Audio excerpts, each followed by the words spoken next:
राम राम मंडळी. गावगाड्याच्या गोष्टींचा आजचा 82वा भाग. मी प्रमोद सडोलीकर. आजचा विषय मी घेतलेला आहे तो आहे देवराई असा विषय घेतलेला आहे. आपण सगळ्यांनी देवराई हा शब्द ऐकलेला आहे. देवाच्या नावाने जे राखून ठेवलेलं जंगल असतं त्याला देवराई म्हणतात.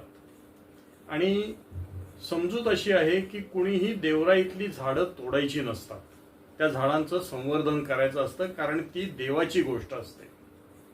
आता ही जी समजूत आहे, देवराई ही जी संकल्पना आहे, ही आपल्याकडे हिंदू धर्मात, बौद्ध धर्मात, जैन धर्मात, तीनही धर्मांमध्ये आढळते. देवाच्या नावाने राखलेलं जंगल. आता अशा पद्धतीनं जेव्हा जंगलं राखली जातात तेव्हा काय काय घडतं बघा. साधारणपणे बऱ्याच वेळा असं दिसतं की ही जी जंगलं असतात ती कुठेतरी नदीच्या उगमस्थानापाशीची जंगलं असतात. दुसरी गोष्ट, ही जंगलं राखल्यामुळे पाणी जमिनीत मुरवण्याची त्या भागातली शक्यता जी असते ती वाढीला लागते. या राखलेल्या जंगलांमुळे तिथलं जैववैविध्य ज्याला म्हणतात, म्हणजे अनेक प्रकारचे पशु असतील, पक्षी असतील, त्या ठिकाणी ते त्यांचा अधिवास करतात, तिथे त्यांची वाढ होते.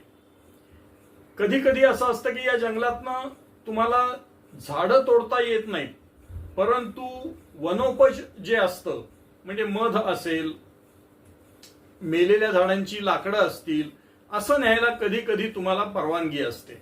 तर अशा पद्धतीची ही देवराई ही जी संकल्पना आहे ही भारतामध्ये पुरातन काळापासून चालत आलेली संकल्पना आहे. एका अंदाजानुसार भारतामध्ये साधारण लाखाच्या वरती अशा देवराया असतील असं मानलं जातं. प्रत्यक्षात 14,000 देवरायांची नोंद केलेली आहे. आणि आपल्या महाराष्ट्रापुरतं बोलायचं झालं तर साधारणपणे 3,000 देवराया महाराष्ट्रामध्ये आहेत. आणि स्थानिक स्वयंसेवी संस्था, स्थानिक ग्रामस्थ, स्थानिक एखादी गाव पातळीवरील एखादी काय म्हणतात त्याला, CBO म्हणतात इंग्रजीमध्ये, कम्युनिटी बेस्ड ऑर्गनायझेशन, गाव पातळीवरील समुदाय संस्था, असे ह्या देवरायांची देखभाल करत असतात. या देवरायांबद्दल काही समजुती सुद्धा आहेत बरं का. म्हणजे आपल्याकडे धर्मानी सांगितलेल्या समजुती आहेत की तुम्ही अमुक प्रकारचा वृक्ष लावलात तर तुम्हाला विष्णू लोकात जागा मिळेल, 6 आंबे लावलेत तर जीवनात सुख समृद्धी येईल, अशा पद्धतीच्या समजुती आहेत. आता या श्रद्धा आहेत का अंधश्रद्धा आहेत या वादात मला शिरायचं नाहीये. माझं म्हणणं फक्त एकच आहे की अशा समजुतींमुळे जर पर्यावरण पूरक वागणूक आपली सगळ्यांची जर होणार असेल, पर्यावरणाचं संवर्धन होणार असेल, तर अशा चांगल्या समजुती समाजातल्या तशाच टिकवल्या पाहिजेत.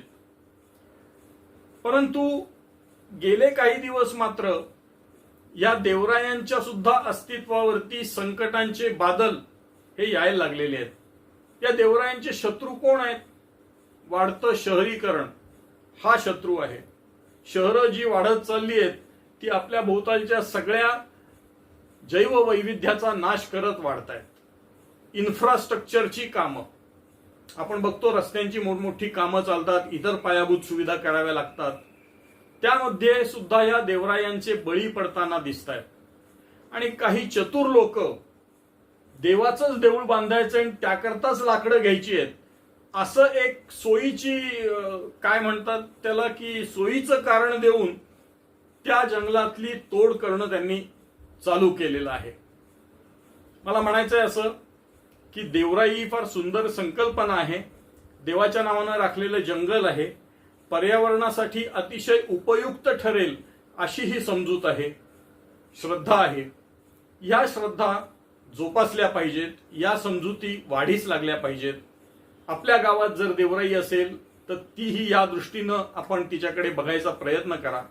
शनी शिंगणापूर आपल्या जवळ आपल्याला गोष्ट माहिती आहे. तिथे समजूत अशी आहे की घराला दरवाजे लावायचे नाहीत, गावात चोरी होत नाही, कारण शनी देवाचं लक्ष असतं. आता चोरी न होणं हे त्या श्रद्धेतनं घडणारं एक चांगलं सामाजिक परिणाम आहे.